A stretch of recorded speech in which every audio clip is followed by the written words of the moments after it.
할렐루야. 성도님 여러분 반갑습니다. 유튜브 성도님들도 반갑습니다. 기도해 주신 덕분에 우리 일본에 선교 갔던 그 성도님들 선교 잘하고 무사히 건강하게 잘 돌아왔습니다. 감사합니다. 오늘 하나님께서 주신 말씀 디모데후서 3장 15절과 베드로전서 2장 2절입니다. 디모데후서 3장 15절 말씀과 베드로전서 2장 2절 말씀을 보겠습니다. 제가 봉독하겠습니다. 또 어려서부터 성경을 알았나니 성경은 능히 너로 하여금 그리스도 예수 안에 있는 믿음으로 말미암아 구원에 이르는 지혜가 있게 하느니라. 아멘. 갓난 아기들 같이 순전하고 신령한 젖을 사모하라. 이는 그로 말미암아 너희로 구원에 이르도록 자라게 하려 함이라. 아멘. 예수를 믿는 믿음은 두 가지입니다. 하나는 구원받을 만한 믿음이고 다른 하나는 구원받지 못할 믿음입니다.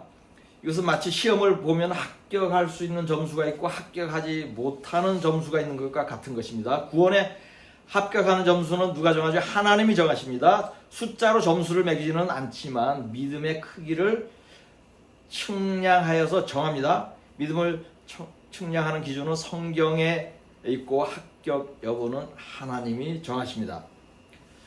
학생들은 상급 학교에 진학하기 위해서 시험을 봅니다. 시험에 합격하기 위하여 공부를 합니다. 고등학교 1학년 때는 대학교 시험에 합격할 실력이 모자랍니다. 그러나 학년이 올라갈수록 실력이 자랍니다. 공부한 만큼 비례하여서 시험 점수가 올라갑니다. 그래야 대학교에 입학을 합니다. 그러나 점수가 모자라서 불합격하는 학생들도 있습니다.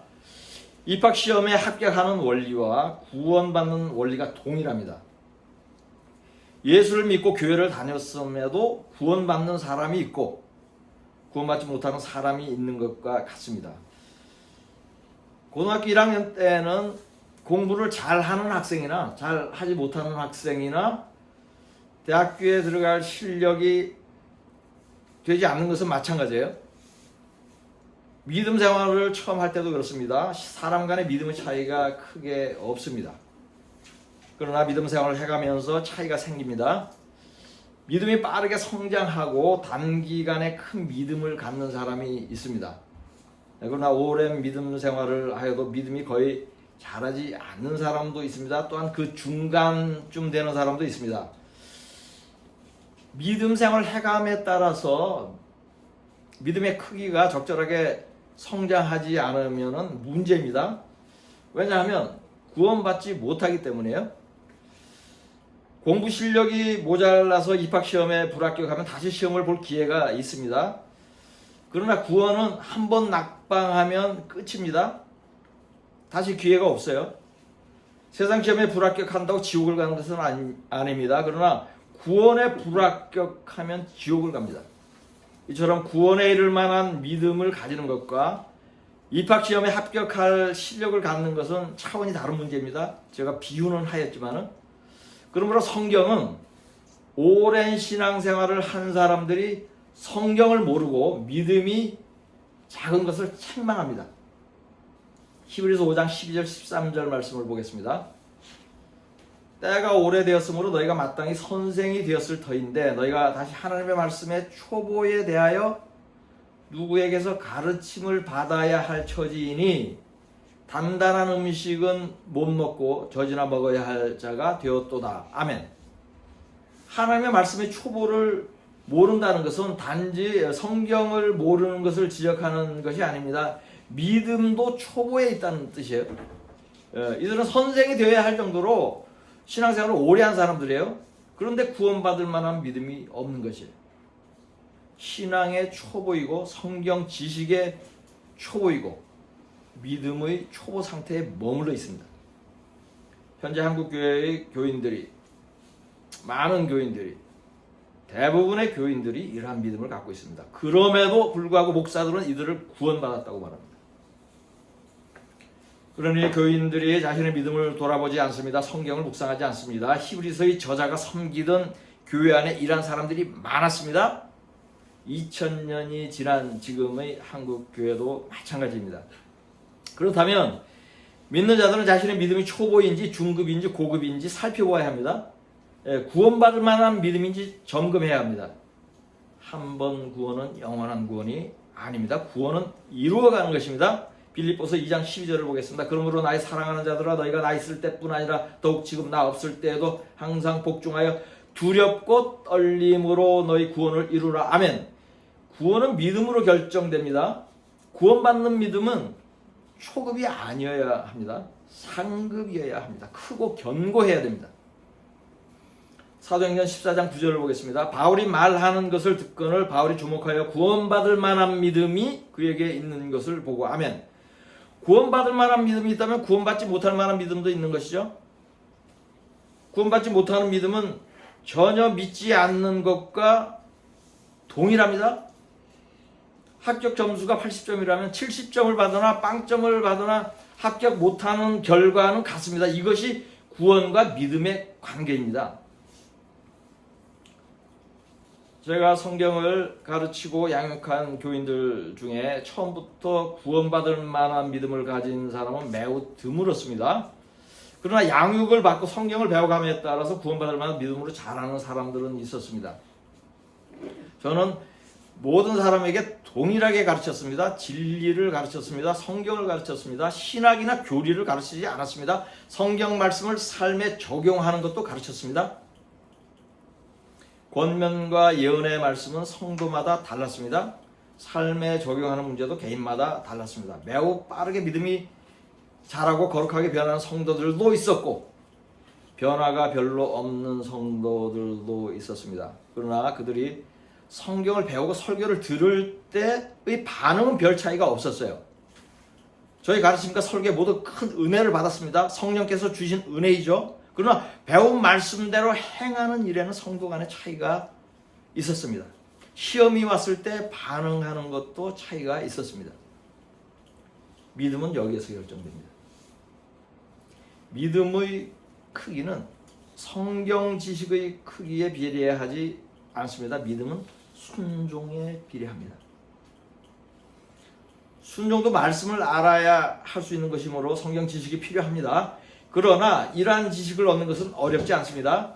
성경에서 하라는 것과 하지 말라는 것을 이해하는 것은 쉽습니다. 그것은 어린아이들도 알아요. 성경 말씀과 주의 종의 가르침대로 행하기 위하여서 깊은 성경 지식이 필요하지 않다는 것입니다. 그러니 믿음은 성경 지식의 수준에 달린 것이 아니고 순종하는 수준에 달린 것입니다. 그러므로 주의 종은 교인들에게 순종을 가르쳐야 하며 불순종을 책망해야 하는 것입니다. 저희 목회 경험으로 말씀드리면 가르쳐도 듣지 않고 말씀대로 살지 않는 교인들이 너무 많습니다. 이들은 결국 교회를 떠납니다. 저희 교회를 섬기기로 스스로 결심하고 왔음에도 많은 사람들이 1년이 안 되어 떠났습니다. 이들이 저희 교회를 떠난 이유는 성경 말씀대로 살지 못하기 때문입니다. 주의 종이 주는 예언과 권면에 순종하지 못하기 때문입니다. 본인들은 다른 이유를 말할지 모르지만 불순종이 근본 원인입니다. 보통의 교회들은 교인들이 교회를 섬기는 기간이 이처럼 짧지 않습니다. 그 이유는 불순종이 드러나지 않기 때문이에요. 드러나도 목사가 책망하지 않기 때문이에요. 그래야 교회를 떠나지 않고 미지근한 믿음 생활을 오래 할 수 있는 것입니다. 경험이 있으시죠? 저는 저희 교회 성도들의 영적 상태와 삶을 알게 됩니다. 상담을 하면서 알게 되고 또 영감으로 알게 됩니다. 양들을 바르게 양육할 수 있도록 성령이 조명해 주십니다. 그래야 해서 바른 믿음 생활을 하도록 권면합니다. 믿음을 자라게 하기 위한 것이죠. 이것을 듣기 싫어하거나 순종하고 싶지 않은 교인들은 교회를 떠납니다. 이런 사람은 자신의 뜻대로 믿음 생활을 하고 싶은 것이에요. 그래야 자신의 믿음이 드러나지 않는 교회로 가서 습관적인 종교 생활을 하게 됩니다. 대부분의 목사들은 교인들의 영적 상태나 믿음 생활에 대해 모릅니다. 알려고 하지도 않습니다. 이러한 교회 안에서 믿음 생활을 하면 믿음이 자라지 않습니다. 아이가 태어나서 나이에 따라서 육체와 정신이 적절하게 성장하지 않으면 정상이 아니죠. 치료가 필요하죠.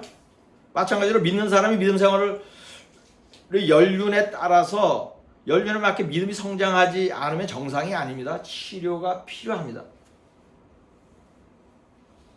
한국의 크리스천 대부분이 이러한 치료가 필요합니다. 믿음 성장을 위한 특별 치료법이 필요합니다. 오늘 설교에서 그 치료법을 알려드리려고 합니다. 이 설교를 잘 들으시고 구원받을 만한 믿음을 갖게 되시기를 주님의 이름으로 축복합니다. 아멘. 구원에 이를 만한 믿음으로 성장하기 위하여는 믿는 사람들이 해야 하는 일은 크게 4가지입니다. 첫째, 성경을 주야로 묵상한다. 둘째, 성경 말씀대로 행한다. 셋째, 시험을 통과한다. 넷째, 스스로 훈련한다. 이 4가지 주제를 하나씩 살펴보겠습니다. 첫째로 성경을 주야로 묵상하라는 말씀을 풀어보겠습니다. 본문 말씀 중 디모데후서 3장 15절을 보겠습니다. 또 어려서부터 성경을 알았나니 성경은 능히 너로 하여금 그리스도 예수 안에 있는 믿음으로 말미암아 구원에 이르는 지혜가 있게 하느니라. 아멘. 구원에 이르는 지혜는 성경에만 있습니다. 그러니 성경을 묵상하지 않으면 구원은 원천적으로 불가능합니다. 구원은 성경을 묵상하는 데서 시작합니다. 이는 예수를 믿음으로 구원이 시작되는 것과 같은 원리입니다. 동일한 뜻이에요. 왜냐하면 성경 말씀이 육신이 되어 오신 분이 예수 그리스도이기 때문입니다. 요한복음 1장 14절과 요한계시록 19장 13절을 보겠습니다. 말씀이 육신이 되어 우리 가운데 거하심에 우리가 그 영광을 보니 아버지의 독생자의 영광이 은혜와 진리가 충만하더라. 아멘. 또 그가 피 뿌린 옷을 입었는데 그 이름은 하나님의 말씀이라 칭하더라. 아멘. 그러므로 성경을 묵상하는 것이 예수를 믿는 것이고 예수를 만나는 것입니다. 구원을 이루어가는 첫 단계입니다. 본문 말씀 중 베드로전서 2장 2절을 다시 보겠습니다. 갓난 아기들같이 순전하고 신령한 젖을 삼아라. 이는 그로 말미암아 너희로 구원에 이르도록 자라게 하려 함이라. 아멘. 아기들은 젖을 먹어야 자랍니다. 믿는 자들은 말씀을 먹어야 자랍니다. 이 구절에서 순전하고 신령한 젖이 성경 말씀입니다. 많이 먹을수록 건강하고 크게 자랄 수 있는 것은 아기들이 젖을 먹는 것과 믿는 자들이 말씀을 먹는 것이 동일합니다. 그러므로 성경은 시간이 날 때 조금씩 말씀을 묵상하라고 하지 않고 주야로 말씀을 묵상하라고 가르칩니다. 시편 1장 1절 2절을 보겠습니다. 복 있는 사람은 악인들의 꾀를 따르지 아니하며 죄인들의 길에 서지 아니하며 오만한 자들의 자리에 앉지 아니하고 오직 여호와의 율법을 즐거워하여 그의 율법을 주야로 묵상하는도다. 아멘. 두 번째로 성경 말씀대로 행하라는 말씀에 대하여 살펴보겠습니다. 성경을 묵상하는 이유는 머리에 성경 지식을 넣기 위한 것이 아닙니다. 성경 말씀대로 행하기 위한 것입니다. 말씀대로 행하는 것이 순종입니다. 순종에 비례하여 믿음이 자랍니다. 순종이 제사보다 낫다고 하는 이유가 이것입니다. 순종은 제사보다 낫고 헌금보다 낫고 찬양보다 낫고 성경 지식보다 낫습니다. 순종이 구원에 이르는 믿음을 결정합니다. 여호수아가 가나안을 정복하기 위하여 필요한 것도 순종이었습니다. 무기와 병사가 아니었습니다. 이스라엘 백성이 애국을 나와 가나안에 들어가는 것이 구원입니다. 이러한 구원이 하나님의 말씀을 순종하는 것으로 이루어집니다. 여호수아 1장 8절을 보겠습니다. 이 율법책을 내 입에서 떠나지 말게 하며 주야로 그것을 묵상하여 그 안에 기록된 대로 다 지켜 행하라. 그리하면 내 길이 평탄하게 될 것이며 네가 형통하리라. 아멘. 말씀을 주야로 묵상하고 기록된 대로 다 지켜 행하면 가나안을 정복하고 구원받는 것입니다. 구원받을 만한 믿음으로 성장하는 조건도 동일합니다. 성경을 읽고 그대로 행하는 것입니다. 세 번째로 시험을 통과하는 문제를 살펴보겠습니다. 말씀을 묵상하고 말씀대로 행하는 사람도 믿음 생활 중에 시험을 당합니다. 하나님이 믿음을 시험합니다. 스스로 시험에 빠지는 경우도 있습니다. 죄를 지어서. 이러한 시험을 통하여 믿음이 자라고 견고해집니다.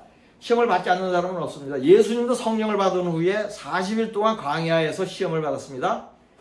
출애굽한 이스라엘 백성은 가나안으로 들어가기 위하여 40년 동안 시험을 받았습니다. 세상에서도 자격증을 얻거나 진학을 하기 위하여 시험을 봅니다.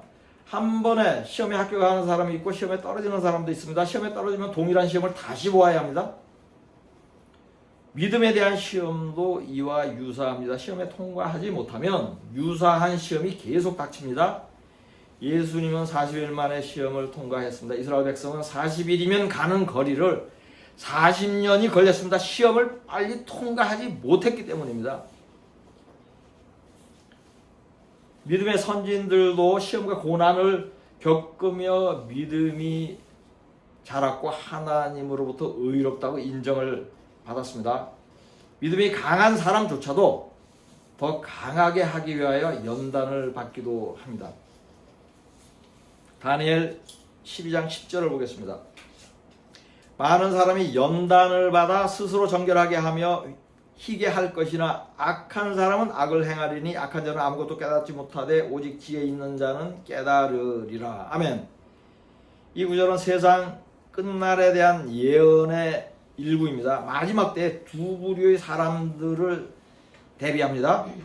연단을 받아 정결하고 지혜롭게 된 자와 연단받지 않은 악하고 지혜 없는 자들입니다. 연단은 시험입니다. 시험과 연단은 같은 의미예요. 시험을 받아 통과함으로 연단이 되는 것입니다. 믿음의 본이 되는 선진들은 이런 시험과 연단을 거쳤습니다. 다니엘은 청소년 때 연단을 받았죠. 그것은 바벨론으로 끌려간 것입니다. 왕실에서 일하게 되었지만 종으로 외국에 끌려간 것입니다. 그러니 어린 다니엘에게는 큰 시험이고 연단이었습니다. 끌려간 후에도 시험은 계속되었습니다. 이방 시인에게 제사 지낸 고기와 포도주를 먹어야 하는 것입니다. 다니엘 1장 8절과 1장 12절에서 16절까지를 보겠습니다. 다니엘은 뜻을 정하여 왕의 음식과 그가 마시는 포도주로 자기를 더럽히지 아니하리라 하고 자기를 더럽히지 아니하도록 판관장에게 구하니 청하오니 당신의 종들을 열흘 동안 시험하여 채식을 주어 먹게 하고 물을 주어 마시게 한 후에 당신 앞에서 우리의 얼굴과 왕의 음식을 먹는 소년들의 얼굴을 비교하여 보아서 당신이 보는 대로 종들에게 행하소서 하며 그가 그들의 말을 따라 열흘 동안 시험하더니 열흘 후에 그들의 얼굴이 더욱 아름답고 살이 더욱 윤택하여 왕의 음식을 먹는 다른 소년들보다 더 좋아 보인지라 그리하여 감독하는 자가 그들에게 지정된 음식과 마실 포도주를 제하고 채식을 주니라. 아멘.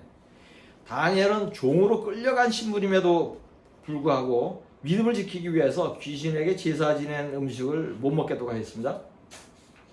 하나님이 주신 지혜로 시험을 통과하고 믿음을 지켰습니다. 다니엘은 예루살렘으로 향해 하루에 3번 기도하였습니다. 그것은 바벨론에서 불법이었습니다. 다니엘은 개의치 않았습니다. 그리하여 사자굴에 끌려가는 시험을 겪었지만 하나님이 살리셨습니다. 다니엘처럼 믿음이 장성한 자에게도 시험과 연단은 계속 이어집니다. 통과하면서 믿음은 더욱 견고해집니다. 그리하여 다니엘은 하나님이 인정하는 3대 의인 중에 한 사람이 되었습니다. 에스겔 14장 14절을 보겠습니다. 비록 노아, 다니엘, 욥 이 세 사람이 거기에 있을지라도 그들은 자기의 공의로 자기의 생명만 건지리라. 나 주 여호와의 말이니라. 아멘. 욥은 욥이 받은 시험은 유명합니다. 욥은 성경 전체를 통틀어 가장 시험을 심하게 받은 인물입니다. 그의 시험은 자녀를 잃고 재산을 잃고 건강을 잃고 모두 다 잃은 것입니다. 이러한 환란이 한순간에 몰아쳐 왔습니다. 그럼에도 불구하고 욥은 하나님을 원망하지 않았습니다. 인내하였습니다. 연단을 거친 욥은 더욱 신실해졌습니다. 더욱 큰 복을 받았습니다. 연단은 인내를, 인내는 소망을 낳습니다. 요셉의 시험은 장기간에 걸친 것이었습니다. 요셉은 어렸을 때 색동옷을 입고 아버지 야곱의 사랑을 받던 아이였습니다. 이러한 요셉에게 생각하지도 못한 큰 환란이 왔습니다. 청소년 때 형들에게 죽을 뻔하였다가 겨우 생명은 건지고 애굽으로 팔려갔습니다. 엄청난 시험을 겪었습니다. 보디바르의 집에서 종노릇을 하며 안정적인 삶을 사는 줄 알았는데 다시 억울하게 감옥을 갔습니다. 이러한 시험의 과정에서 요셉은 믿음이 자랐습니다. 성경은 하나님이 항상 요셉과 함께 하였다고 말씀합니다. 형들에게 죽을 뻔하다가 팔려갈 때도 하나님이 함께 하셨고 억울하게 감옥을 갈 때도 하나님이 함께 하셨습니다. 요셉은 11번째 아들임에도 장자권을 받았습니다. 이스라엘 12지파를 기근에서 구원하였습니다. 불과 30세에 애굽의 총리가 되었습니다. 요셉이 이러한 위대한 인물이 되는 과정에는 고난과 시험이 있었습니다. 예수님은 인간의 성정을 입고 이 땅에 오시어 심한 고난을 받았습니다. 예수님도 고난을 통하여 순종을 배웠습니다. 예수님조차도 순종의 믿음을 배우기 위해 시험을 겪어야 했습니다. 히브리서 5장 8절 9절을 보겠습니다. 그가 아들이시면서도 받으신 고난으로 순종을 배워서 온전하게 되셨은즉 자기에게 순종하는 모든 자에게 영원한 구원의 근원이 되시고 아멘. 구원받을 만한 믿음으로 성장하기 위하여 하나님께서 믿는 자들을 시험하십니다. 믿음이 장성한 자들조차도 더 강한 믿음을 위하여 시험을 하십니다. 요셉이 그러한 시험을 겪었고 욥도 겪었습니다. 다니엘도 겪었습니다. 그렇다면 누구든지 언제든지 믿는 사람에게 하나님의 시험은 있습니다. 이것을 극복해야 합니다. 이 과정을 거치지 않고 구원에 이를 만한 믿음을 얻을 수 없습니다. 네 번째로 스스로 훈련을 하라는 주제에 대해 나누겠습니다. 이 말씀은 예수의 복음을 위하여 스스로 고난을 선택하라는 의미입니다. 바울이 이 말씀을 자주 하였습니다. 바울은 예수를 믿고 복음을 전하면서 고난을 많이 받은 인물입니다. 스스로 고난을 많이 겪었을 뿐더러 제자들에게도 예수를 위하여 고난을 받으라고 가르쳤습니다. 이 말씀은 예수를 믿으면 고난을 받을 수 있다는 얘기가 아니에요. 스스로 고난을 택하라는 의미입니다. 좁은 문으로 가라는 의미예요. 좁은 길을 선택하라는 얘기입니다. 디모데후서 2장 3절과 1장 8절을 보겠습니다. 너는 그리스도 예수의 좋은 병사로 나와 함께 고난을 받으라. 아멘. 그러므로 너는 내가 우리 주를 증언한가 또 주를 위하여 갇힌 자 된 나를 부끄러워하지 말고 오직 하나님의 능력을 따라 복음과 함께 고난을 받으라. 아멘. 사람들은 고난을 좋아하지 않습니다. 고난을 당하면 피하려고 하고 고난이 없기를 기도합니다. 그러나 성경은 고난이 유익이라고 말씀합니다. 유익이 되는 것을 왜 이렇게 피하려고 하는지 모르겠습니다. 시편 119장 71절을 보겠습니다. 고난 당한 것이 내게 유익이라 이로 말미암아 내가 주의 율례들을 배우게 되었나이다. 아멘. 주의 율례를 배운다는 것은 하나님의 계명을 깨닫고 지킨다는 의미입니다. 고난을 당하면 이렇게 된다는 것이에요. 그러므로 고난이 유익인 것입니다. 믿는 사람은 고난이 오면 그 이유를 생각하게 됩니다. 하나님께 묻게 됩니다. 기도하게 됩니다. 죄를 살피고 회개합니다. 믿음을 돌아봅니다. 그러나 고난이 없으면 믿음을 되돌아보지 않습니다. 하나님을 찾지 않습니다. 회개하지 않습니다. 미지근한 믿음으로 계속 살아갑니다. 믿음이 자라지 않습니다. 지금 제가 말씀하는 핵심은 스스로 고난을 택하라는 것이에요. 고난을 연습하라는 것입니다. 왜냐하면 여러분은 너무 편한 세대에 살고 있기 때문이에요. 여러분 중에 심한 고난을 겪는 분이 있다면 그것이 육체의 고통이든 어떤 정신적 고통이든 경제적 고통이든 그 고난을 감수하고 잘 견디십시오. 특별히 고난이 없는 분들은 고난을 선택하십시오. 평안하고 안정된 삶에서 나오십시오. 예수의 복음을 위하여 고난을 받으십시오. 매일 전도하십시오. 제가 얘기하는 건 매일이에요.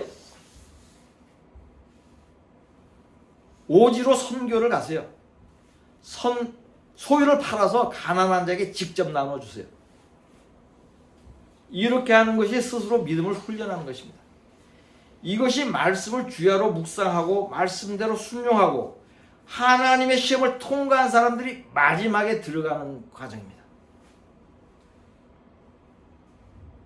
구원받을 만한 믿음이 있는 사람은 장차 받을 어떤 고난도 두려워하지 않습니다. 죽도록 충성합니다. 그리하여 생명의 관을 얻게 됩니다. 요한계시록 2장 10절을 보겠습니다.